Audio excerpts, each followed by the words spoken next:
Hey, 4xe fans, wanted to talk about something that is often misunderstood and miscommunicated in the 4xe community, and that is this screen 5 number here that you see where it's saying I'm getting 28.8 miles to the gallon. Now, there are a lot of people that have a misunderstanding that this is Mpge.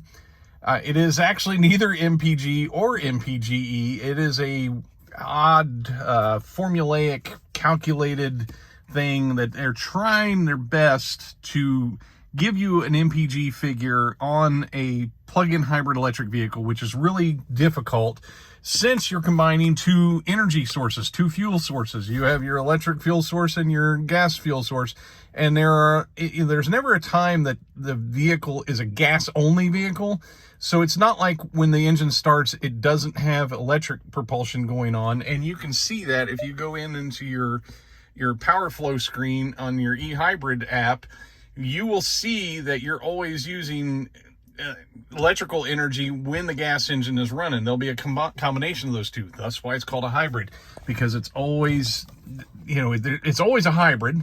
And you will, anytime that gas engine is running, you will still have electric propulsion happening, especially if you do like the manual shift thing where you pull the shifter over and then you're truly combining both power plants if the battery's charged. But even if the battery is at less than 1%, you can still have hybrid operation going on. So that's why it's very difficult for Jeep to come up with an actual figure here, because even if they split it out into miles per gallon and miles per kilowatt hour, you're still going to have those times where both are involved. And how do you do that?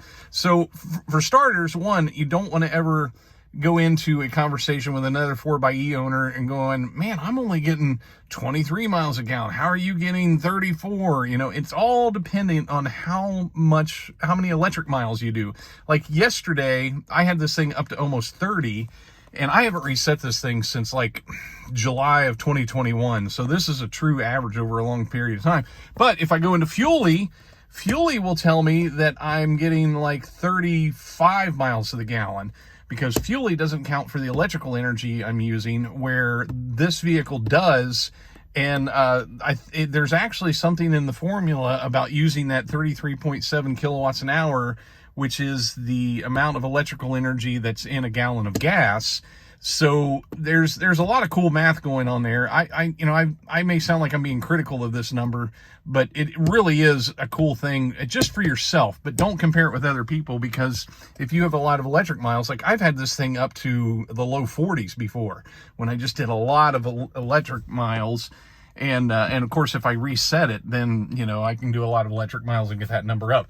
So we've established that this is not Mpge. What is Mpge? Well, I'll put this little spreadsheet up as a screenshot at some point, maybe at the end of this video. But you can see here, if you go to the 49 figure, you can see how we're using about we're getting about 1.45379 miles per kilowatt hour, which gives us 21.626. You can see why they rated it at 21 miles. A lot of us have easily found that we can get up into, the 24 miles of range. I've done that regularly, which would result in you getting 55 Mpge. And this goes all the way up. I mean, I took it up to 26 miles because I've actually seen 26 miles once, and that would tell me that I was getting 59 to 60 miles Mpge. And during the winter, of course, I've seen mine down in the 16 to 17 mile range. And when I mean range, I mean actual range. I don't mean what the gasometer gives you over here. I mean what you actually, like, I reset my A-trip odometer every day when I'm getting ready to leave the driveway. So I keep track of how many miles I'm getting every day. And of course, it's always temperature based. The colder it is, once you get down in the 50s, you start losing range. But I look at what I actually get, not what the gasometer tells me I'm getting. So I just wanted to share all that information. I'll put this spreadsheet as a screenshot at the end of the video, so you can do a screenshot of it if you want to kind of see what you actually are getting as far as Mpge gets. Mpge is a rating, and you'd have to go online on the EPA website and see how they do their tests. It's, it's a standardized test for all plug-in hybrids, EVs. It's standardized to get that Mpge figure. My understanding is that they did it with max regen off, and there are some, acceleration points and deceleration points. They do some different things. And so, is it a fair test? I don't know, but at least it's standardized. At least, if the 4xe is tested that way, that's the same way that a Tesla is going to be tested, a Chevy Bolt, they're all tested to the same standard. So if it's unfair, it's universally unfair across the board.